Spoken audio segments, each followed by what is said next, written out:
আসে আর কি। জি। বিভিন্ন সময় নাকি অ্যাজমা হয়েছে নাকি। আচ্ছা, জি। মানে এর আগে একবার ৩-৪ বছর আগে একবার ডাক্তার দেখাইছিলাম, তো বলছে ফুসফুসে কিছু ক্ষত ছিল। আচ্ছা, ওখান থেকে কাশটা কিছুদিন পরে পরে আসে। আচ্ছা, কিছুদিন পরে পরে কাশটা হয়, কাশের পরে কাশ হওয়ার ৫-৭ দিন পরে জ্বর ওঠে, আচ্ছা। এরকম। হুম। কয় বছর ধরে সমস্যা? ৩-৪ বছর ধরে এভাবে চিকিৎসা হচ্ছে না পুরোপুরি না? বারবার হয়? বারবার হইতেছে। আচ্ছা, আচ্ছা। অ্যালোপ্যাথি কি সাধারণত নেবুলাইজারটা দেয়? না, না, এগুলা এমনি এগুলাতে কাশি দেয় না, এমনি ওই রূপা, মন্টিয়ার, ডক্সিবাদ, তারপরে এগুলা? সেফটি, জি। এগুলো অনেক সময় এগুলো খেতে তাই হয়। না? আচ্ছা, আচ্ছা। যাক আল্লাহ ভরসা, আল্লাহর রহমতে কাশির সুন্দর চিকিৎসা আছে আমাদের হোমিওপ্যাথি, আল্লাহ চাইলে আর কি, হ্যাঁ?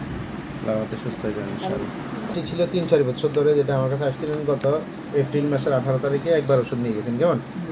একবার ওষুধ নিয়ে গেছেন, নিয়ে দিচ্ছি আমরা মার্চ সালে আমরা দিচ্ছি, কেমন? এই ওষুধটা দিলাম, এগুলো দেওয়ার পরে আপনি এর ফলে তো আর আমার কাছে আসেন না, না? এখন আসে। আচ্ছা, এখন কাশির কী অবস্থা? এই ৩-৪ বছরের কাশি এখন কাশি কমছে। কতটুকু কমছে? এখন পুরোপুরি গেছে নাকি এখনো আছে?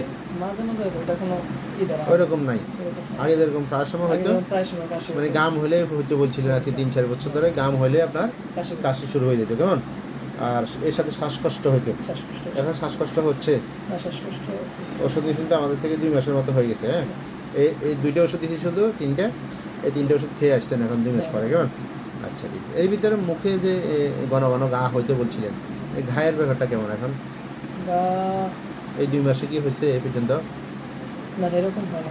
হয় নাই। আগে আরো ঘন ঘন হইতো, কেমন? আগে কোনো ঘন ঘন হইতো। ওই হিসেবে আল্লাহর মতে এই পর্যন্ত আর হয় নাই।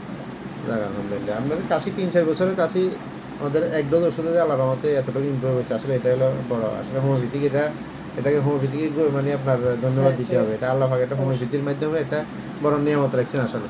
কারণ এতে কিছু কিছু কাশি ১০ বছর ১৫ বছরও অ্যালোপ্যাথিকে ভালো হয় না, বুঝছেন? হোমিওপ্যাথিকে আল্লাহর রহমতে ওই দিনে একটা সোনাগাড়ি থেকে একটা রোগী, মহিলা রোগী এসছে, অনেক ডাক্তার দেখাইছেন, ভালো হচ্ছে না। পরে আমার আমরা কাশি ২ বার তো ওষুধ অনেক দিছি। দিন ধরে। হ্যাঁ, অনেক দিন ধরে অনেক কষ্ট করতেছি। ওইটাই। ওই মহিলা আইসা খুব খুশি, বলে যে ডাক্তার সাহেব আমি এই পর্যন্ত এত ওষুধ খাইলাম, ভালো হয় না কাশি। এখন আলহামদুলিল্লাহ আপনার ওষুধে প্রায় 90% শেষ।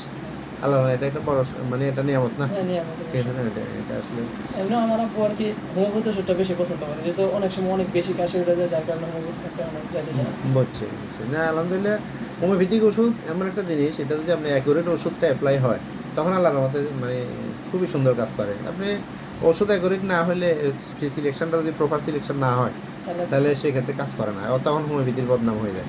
বুঝতে পারছেন যে হোমিওপ্যাথি কাজ করে না, দেরিতে কাজ করে, এই যে বিভিন্ন ধরনের প্রোপাগান্ডাগুলো ছড়ায় অনেকে। এটা আসলে আমাদের ব্যর্থতা, রোগীদেরও কিছু ব্যর্থতা। রোগীরা অনেক সময় প্রপার সিমটমগুলো বলতে পারে না। এসব কারণে অনেক সময় আমাদের হ্যাঁ, ওইটাই। আমাদের শুধু ব্যর্থতা তা না, রোগীদেরও ব্যর্থতা আছে। রোগীরা ঠিকমতো বলতে পারে না অনেক সময়। যেমন আপনি যে আসলে জিনিসটা অনেক বলছেন, সময় অনেক ভিতরে অনেক কথা থাকে, কিন্তু জি, ডাক্তারের সামনে অনেক আসলে সময় বলা বলা যায় হয় না, অথবা সে হয়তো ভালো করে খেয়ালও করে নাই কোন সময় বাড়ে। যেমন আপনি যদি ঘামাইলে যে ওই কাশিটা বেড়ে যায় বলছেন, হ্যাঁ, শ্বাসকষ্ট বেড়ে যায়, এই জিনিসটার উপর আমরা গুরুত্ব দিই। আমরা ওষুধ দিচ্ছি, আল্লাহর রহমতে আল্লাহ চাইলে ইনশাআল্লাহ আলহামদুলিল্লাহ প্রায় তো 90% উপরে ভালো না? হ্যাঁ, এখন মানে এখন নাই আগের বললেই তো মতন চলে। কাশি আর এখন হয় না। এখন হচ্ছে না। যাক আলহামদুলিল্লাহ, শুকরিয়া। 18 চালে নিয়ে গেছেন না?